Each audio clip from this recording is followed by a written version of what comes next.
Welcome to the Great Man Within podcast. Every episode is designed to help you discover and live the great man within you.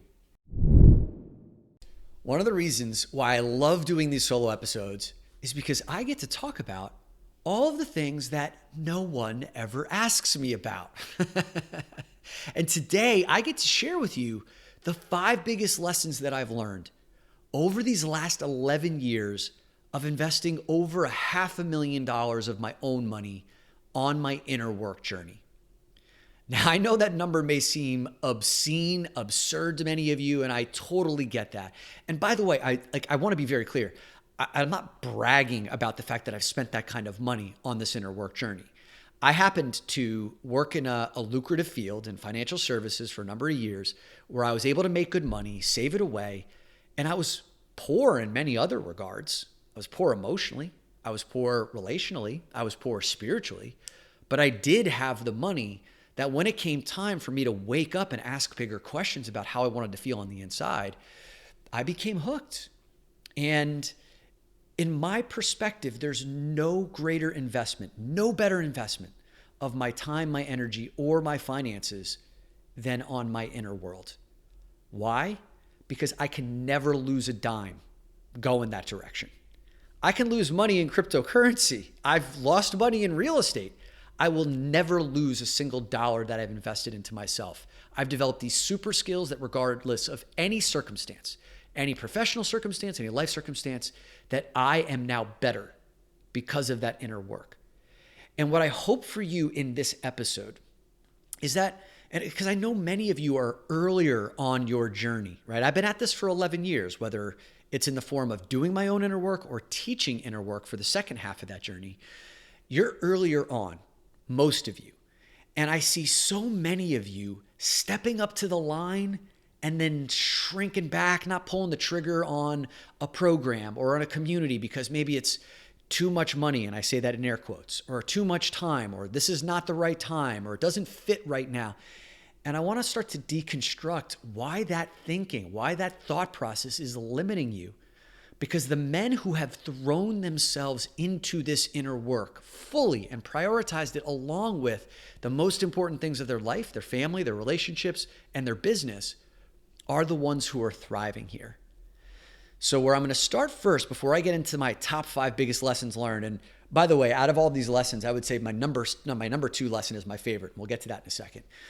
I want to give you the laundry list of places where I've invested my time and my energy and my money over these last 11 years, because you'll start to get an appreciation for how far and wide I've gone and how all these different areas of my life that I've touched.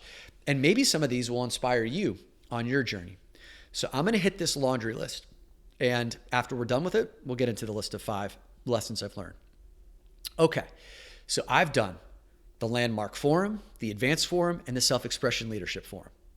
Over these last 11 years, I've also had 2 coaches for 3 years apiece. John O'Connor, who's been on this podcast twice, was my men's coach for 3 years. He helped me to transition from my corporate world into the entrepreneurial world. We met weekly for 3 years. My coach today is David Waldis, who I've been working with for 3 years. He's been a podcast guest as well. We meet weekly as well. I did NLP training for 2 years, neuro-linguistic programming training, which is kind of a technology for heightened communication. Tony Robbins founded his whole empire on NLP skills. I am actually a certified advanced Ericksonian hypnosis instructor. So I did 2 courses.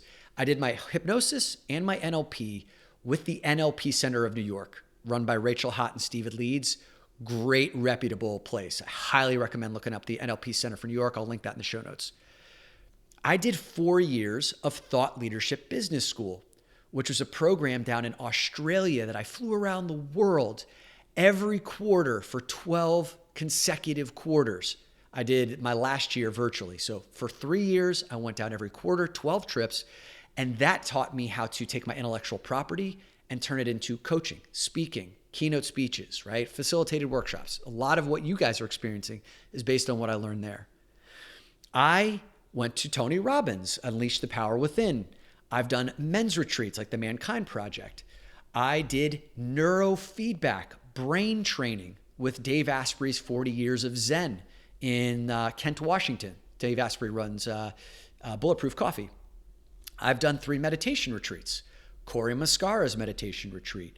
I've done the Zen Mountain Monastery, which is about a 3-day retreat just north of the city here. I've done a 10-day silent meditation retreat on the Big Island of Hawaii.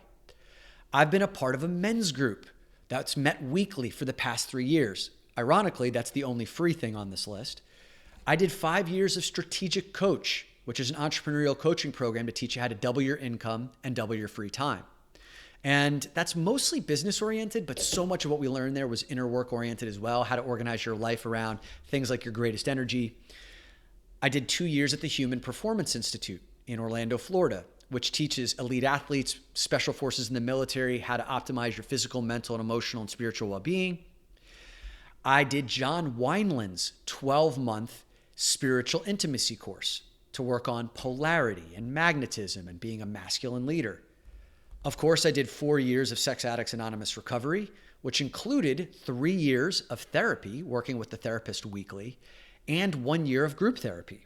And then the icing on the cake is I worked with these 2 insane and amazing coaches who radically transformed my life.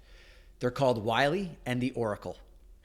The Oracle has a real name, but she asked me not to share it on the podcast. And I invested over 6 figures with these people for a period of 12 months. They were the ones who helped me to break the limiting narrative that I thought I would be an addict for the rest of my life. They helped me to transition from Sex Addicts Anonymous and to start to develop a healthy relationship with my sexuality. They helped me to dissolve compulsive behaviors that I thought I would have for the rest of my life.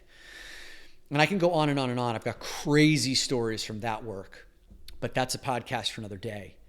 So as you can see, and I know I've left some stuff out here, guys, as you can see, I've kind of gone the gamut here in terms of spiritual development, purpose, productivity, performance. I didn't even talk about the stuff I've invested in my own physical health and that kind of training as well, like a naturopath and the personal training that I've hired. I haven't even gone down that road because I kind of see that as a little bit different than inner work. I've done sexual and intimacy courses, healing. Oh, I've done 5 years of psychedelic work, working with MDMA and mushrooms and ayahuasca trips. And I turned to psychedelics after I was tired of hearing from another guru, tired of hearing another workshop or a program. I got so caught up in my head. I wanted to, like listening to other people's voices, I wanted to find my own voice. And psychedelics have helped me to do that. And I'm still, I promise you, I'm working on the episode that is going to teach you everything that I've learned about working with mushrooms in a very safe and thoughtful way. And that is something I'm working on that's coming down the road. But by this point, you can start to see that like I've gone out there, I've been around the block a few times, and I've distilled 5 of the biggest lessons that I've learned that I want to go through with you so that you can keep these in mind as you go on your inner work journey. Because I know how hard it is to find the right instructors or the right communities. I know how vulnerable it can feel to invest the money and to fear it not working out or you not showing up accordingly, or to have that tough conversation with your spouse, or to take that time away from your family. Like, these are all serious considerations. And I've been through a lot of this stuff, and I want to share with you what I've seen not only as a student, but also as a teacher, and witnessing how men who have come to me either say yes or the reasons why they say no. And I would say most of the time, the reasons why guys say no are not for rational, really thought out reasons. It's mostly 90% fear. And that is the very thing that's keeping you back from living the life that you want. So the first lesson that I learned on this inner work journey over these last 11 years is investing uncomfortable sums of money, time, and energy are your rites of passage to stepping up into a higher level of you. Investing uncomfortable sums of money, time, and energy are rites of passage to a higher level of you. Now, I remember the biggest check I ever cut was to Wiley and the Oracle.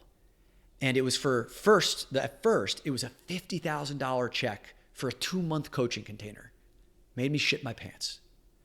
Now, again, I know this is not relatable to many, and I hope I'm not losing you here, because for you, it may be $500 could be like a big sum of money and time away from your family. And you would have the same feelings that I did. I just had the benefit of having a lucrative financial career where I saved my money and done well with it.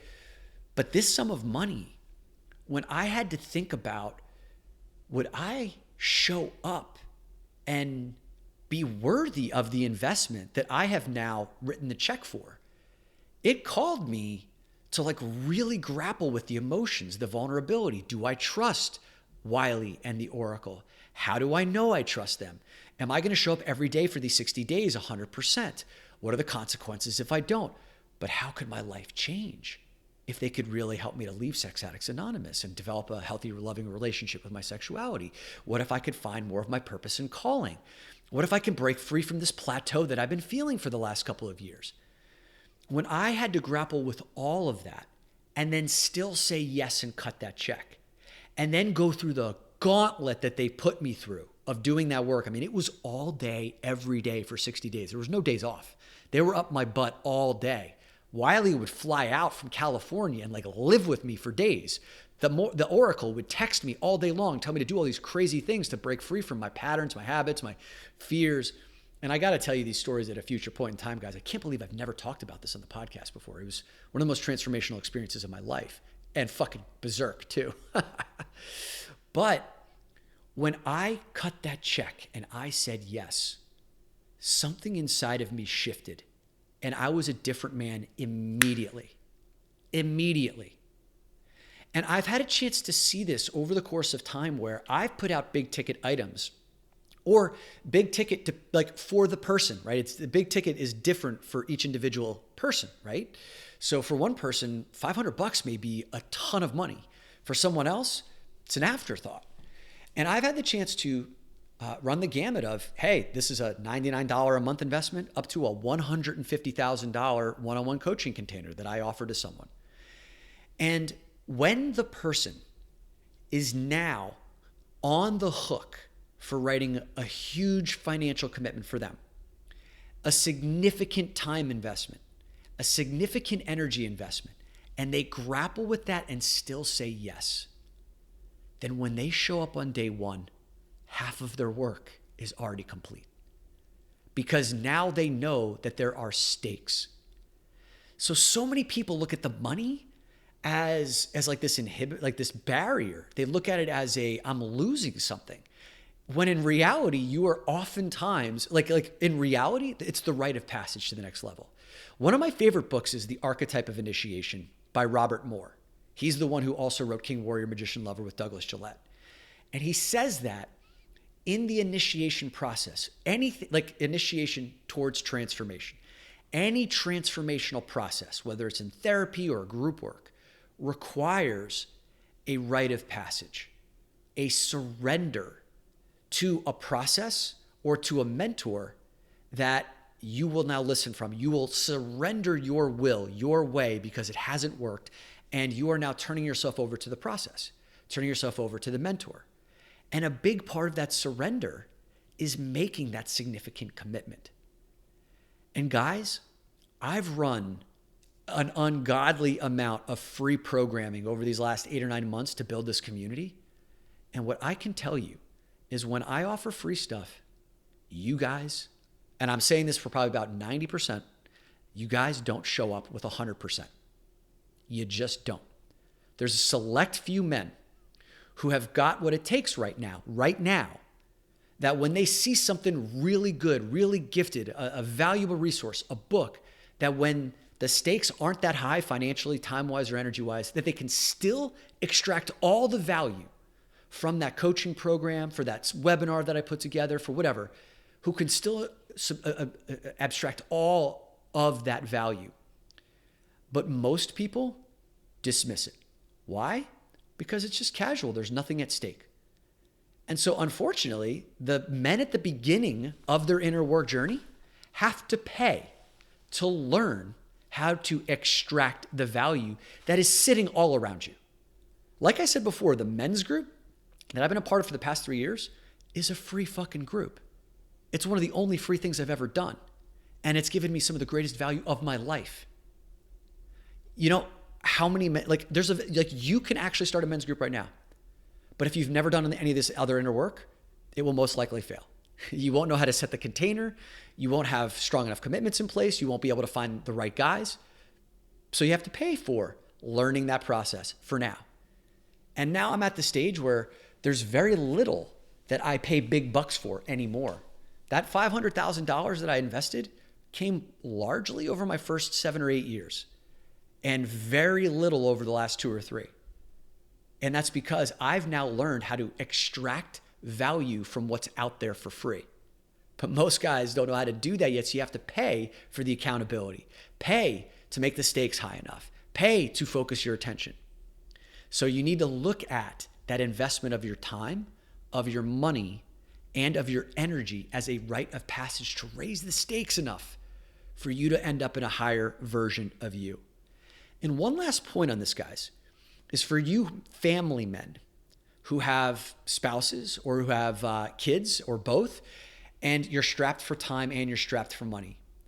Too many of you use that as an excuse not to have a difficult conversation with your partner. That in and of itself is part of the inner work. Now, this client that I signed up for a 1-year coaching program for $150,000 out of his own pocket. And I did a podcast on that called the $150,000 Coaching Client. I think it's maybe like 20 episodes ago. One of the stipulations that I made before he could answer if he was a yes or not was he had to have a conversation with his wife about that. And she needed to know the financial commitment. She needed to know that he was going to have to put this work that we were doing for the next year as a priority, which meant that some of the vacation time that they were going to have with the family, I was going to need him for some of these days of doing inner work. And that he had to do that in a loving way that felt like a gift to her. Too many of you guys present this stuff to your spouses or your partners as if this is selfish, as if it's only for you. The way you get around that, it's not even the way you get around, that's the wrong way of saying it. What this is, if you do it right, is you become a better spouse. You become a better partner, a better husband, a father. You become a better business leader. Inner work is never selfish for you. When you are a better human being, you'll be more present. You'll be more focused. You'll have more purpose in your life. You'll be a better leader. You won't snap at your family or as kids. You'll become more magnetic in the bedroom. And if you can bring that to that conversation to say, I'm going to go invest in this men's retreat and I'm going to come home a better man. Here's how. And I'm going to prove it to you. And also, if you give me this time, then I'm going to take the kids for you on this given weekend and like you go get to do your thing with your friends or whatever it is you want to do. Now I recognize I may not have hit all of the obstacles in your particular life, but what I'm doing here is saying, using your family and your kids and your partner as an excuse to not have the tough conversation is you falling short of this inner work. Having those tough conversations is actually part of the growth process. And I can tell you that the men who have mastered this have gotten so much leverage and leeway. Their partners send them on this shit as much as they possibly can because they come back a better man.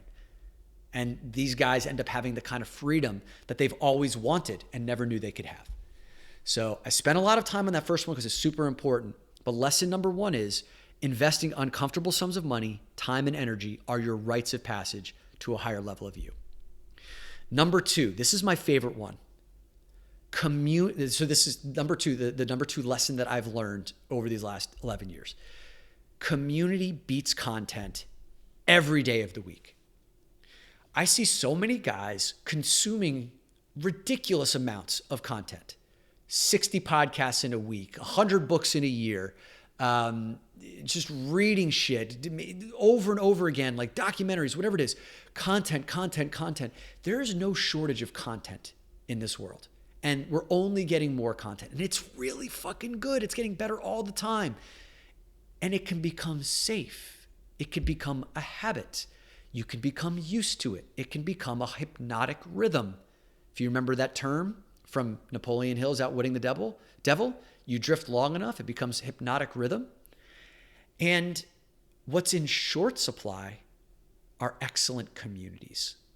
It's a lot harder to bring together like-minded men who are doing this kind of work that you can call your brothers, that are open and vulnerable, that know how to have real male friendships, that know how to accept men who aren't the traditional alpha dog, and the variety, the endless variety and diversity of men that are out there, and how we define masculinity differently. And one of the things that I have seen in doing this inner work over these last 11 years is there are so many men who are lone wolfing their lives. And there are a few men who have woken up to this inner work, but find themselves isolated on an island where they're the only one in their community, locally, or groups of friends, who are doing this stuff, who are asking these deeper questions. That's in short supply. Content isn't. The short supply is finding the people that you can surround yourself with who call you to the highest version of you, right? There are 3 types of people in your life. I wrote this in On Purpose Leadership. I put this in the podcast. The first type of person relates to the historical you, right? The person who you were 10, 15, 20 years ago still calls you that old nickname. They don't want you to evolve. 90% of the people relate to the present day version of you, right? Maybe I can kind of see you growing a little bit here or there incrementally, but they can't see the highest version of you, right? The great man within you. In this community, when you find the right community of people that you're surrounded with who call you forward into that highest version of you, that is gasoline on the fire of your personal development. And as I always say on the show, doing inner work on your own, it's slow, it's shallow, it's incomplete. And we have seen no better case study of this than the Great Man Mastermind over this last year. And we're about to head down to Austin, Texas in 2 days to get this group of 20 guys together in person. Many of these guys spent their entire lives not having deep relationships with other men. Certainly long-standing relationships with other guys that they could talk business with, talk sports with, they could talk about women with or their sexual exploits with, but never about the important stuff. Never about the vulnerable stuff. They would go to women for that stuff. But in this mastermind, these guys became closer with each other than many of the other men that they've known for decades. Community. When you find your home, like these guys have found their home, not just for this year, but they found a home, a wolf pack for life. Do you realize how invaluable that is? Even from I would say a superficial level where they say your network is your net worth. Our net worth has exploded over this last year because of the 20 men who are here. When I say net worth, you can think of your net worth from a purpose perspective, emotional perspective, also financially as well, which we all have that tied in together too. But your community is in short supply. Great communities are in short supply. So community will always trump content. So as you look to go on this inner work journey, be mindful of, are you just downloading another program? Are you paying for another $99 course or $499 course that you're doing in isolation? Spend the investment of your time, your energy in seeking the right community for you, because you can have that community for life. The third big lesson that I've learned is that inner work belongs at the center of your life, not filling in the cracks of your life. Inner work belongs at the center of your life, not in the cracks of your life. And I've had a chance to see a lot of the guys in our community start to wake up to this idea. They're like, oh my God, I've realized that I've been so busy, quote unquote, with work, with to-dos, and I've let my meditation slip. I let my morning routine slip. I've stopped journaling. And then 3 or 4 days go by and I'm an angry SOB and I don't know why. Oh, it's because I think all these other things are more important than stabilizing my inner foundation first. And I just realized that all this shit that I think is so important is because I haven't done the inner work, because I haven't actually created a sense of inner peace. I haven't created a mindfulness and awareness practice to slow me down, to start to think about, why am I running around doing all these things that don't seem to be creating much of an impact on my life at all? So inner work belongs at the center of your life. And the ones who have done this, I think I said this at the beginning of the podcast, the ones who have done this effectively take inner work and they put it right alongside their commitments to family and their work, right? Their career. Those are that's the triumvirate. And I think others, if you want to put spirituality, faith, for a lot of men who are here as well, that's wrapped up into this as well, right? And the reason for that is if you are stable on the inside, then everything that is around you will raise, right? The rising tide lifts all boats. So inner work belongs at the center of your life, not in the cracks of your life. Because quite honestly, guys, like doing it just in the cracks of your life, it will always be pushed off. You will never get it done quickly enough, deeply enough, more powerfully enough. You will hit the low-hanging fruit in your life, but the biggest fears, the biggest obstacles will never be addressed. Your deepest desires will never be made manifest if you keep it on the fringes. If you want to live a life of purpose, inner work cannot be in the cracks of your life or on the fringes of your life. Has to be in the dead center. Number 4 lesson I've learned is teaching is the ultimate form of inner growth. Now, here's the caveat I want to put on that. There are too many people who are teaching before they're ready. And let me hit these two kind of in the order in which I shared with them. Teaching is the ultimate form of growth. So for the first 5 or 6 years of this inner work, I was consuming a lot of info. I was working on my own life. I was making sure that I could master the art of leading myself first, which is the subtitle of my book on purpose leadership. Master the art of leading yourself first, so then you can inspire and impact others. Right? There are too many people who haven't even figured out how to be intentional in their lives, how to be purpose-driven in their lives, and they're trying to run around telling other people how to live their lives. No. Focus on yourself first. And by your mere presence of showing up as an aligned man, a trustworthy man, other people will follow suit. They'll ask you, like, what is you're cooking? Because they want to eat some of that, right? And then after those 5 or 6 years of consuming all that content, of leveling up my game, when I started teaching others, it took me to a whole nother level of dealing with my insecurities, the who the hell am I, the imposter syndrome, not knowing how to make sense of speaking what I knew to be true on the inside. It's much easier to kind of just know something than it is to teach something. So that required a whole other level of thinking, which brought my level of knowledge and wisdom to a whole other level. So teaching becomes the ultimate form of growth. And like I said, the caveat here is there are too many people teaching before they've really kind of gotten a handle on or mastered to some degree what it is that they're teaching. And I see this oftentimes with, if you've just discovered personal development and you started recognizing that your morning routine is changing your life, then you try to force your morning routine on your spouse who sees all the sloppy shit you do over the rest of your day. And they're like, you don't have any credibility yet, buddy. Master this for 6 months, make me feel that you're more peaceful, you're more productive. Let me see the benefit in our lives before you try and force this shit upon me. You will know when it's time to start teaching because other people will start asking you what it is you're doing. How come you seem to be different? Until someone asks you unsolicited, it's probably too soon to start teaching. Okay? Use that as your barometer. And the 5th lesson that I've learned over this inner work journey of investing $500,000 over 11 years is doing inner work makes you invincible. And I really fucking mean that. If you do enough inner work, it will make you invincible to anything that happens in the outside world. Here's the biggest and simplest truth I can tell you. Your inner reality is the only thing that matters.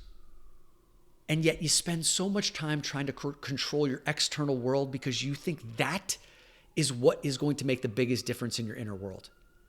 You want to make sure you have the right job and the right house and enough money in the bank, living in the right neighborhood, having the right friends and all the right things. The weather needs to be right. Your body needs to look good, all this shit, because you think that's the stuff that's going to happen, that's going to create you feeling good on the inner world. And then there's going to be a day where your boss does that thing or your client leaves you, your business isn't working, your partner's doing the thing that triggers you, the weather isn't showing up the way you want it to. And when those variables that you've attached your inner well-being to have changed to your not liking, then you suffer on the inside. And so what we're saying on inner work is you disconnect and detach any need for the outside world to be a certain way. And when I say any need, that's like a lifelong journey to truly disconnect from the outside world. But you can get on that path to say, I want to learn how no matter what shows up in my outside world, that my inner world, I can still find my center. I can still find peace. I can still find gratitude that I'm alive and here on earth. I can still find resilience. I can become flexible. I can become curious about how to adapt to these new situations. And so most people will spend their entire lives running around trying to control their outside world. And when the things are working well, they feel good for a temporary blip in time until one of those variables change, and then they're upset and miserable again on the inside. How do I know this? I lived most of my life that way. Inner work goes straight to the source. The shortest distance between two places is a straight line. And let's just go straight to the source. How you feel in your inner world.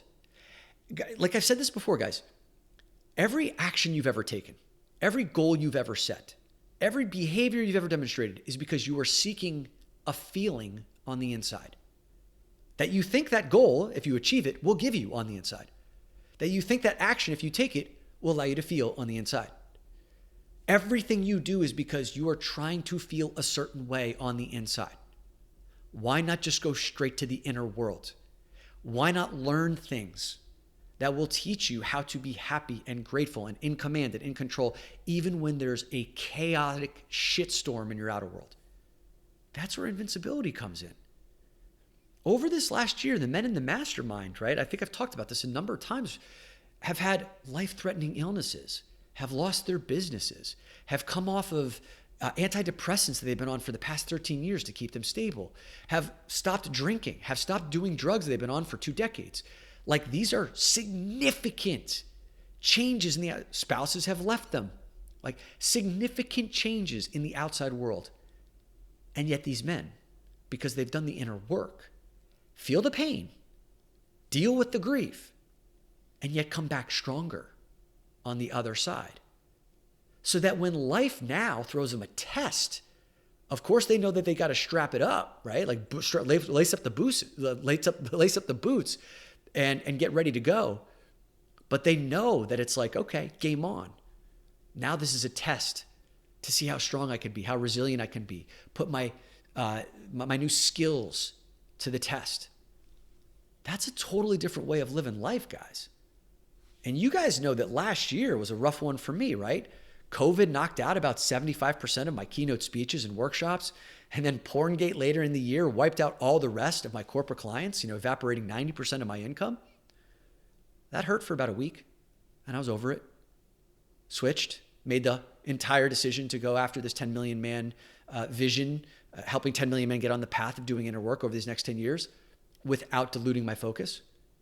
And then that's why the podcast blew up. That's why the Facebook group started. That's why all these masterminds are now coming into fruition. For many people and for myself, maybe 5 or 6 years ago, the business blowing up could have sidelined me for years. Got over it in a week. This shit makes you invincible because inside you always know that you're safe. You always know that you got what it takes. You always know that in the eye of the storm, you can find your center.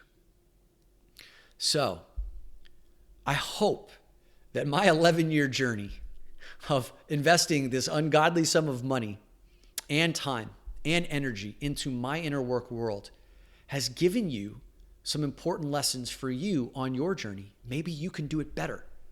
Maybe you can go deeper. Maybe you can go faster. Maybe you don't have to flail around as many times in ways as I did. Maybe you can find community faster than I did. I would have, if I were to give myself one piece of advice when I started this journey, is stop doing it on your own. Find the community. Stop lone wolfing. Do that faster. And you guys know where we are. We're here right now in the Facebook group. We have opportunities to join some of our work. You'll be hearing more about that. But let me summarize the 5 lessons. Lesson number 1, investing uncomfortable sums of money, time, and energy are your rites of passage to a higher level of you. Embrace that. Don't let that scare you away. Number 2, community trumps content every day of the week. There's There's a superfluous amount of content out there. That's not in short supply. Finding your tribe, finding your wolf pack, finding your community. That's the thing you need to dial in on. Number 3, inner work belongs at the center of your life, not on the fringes.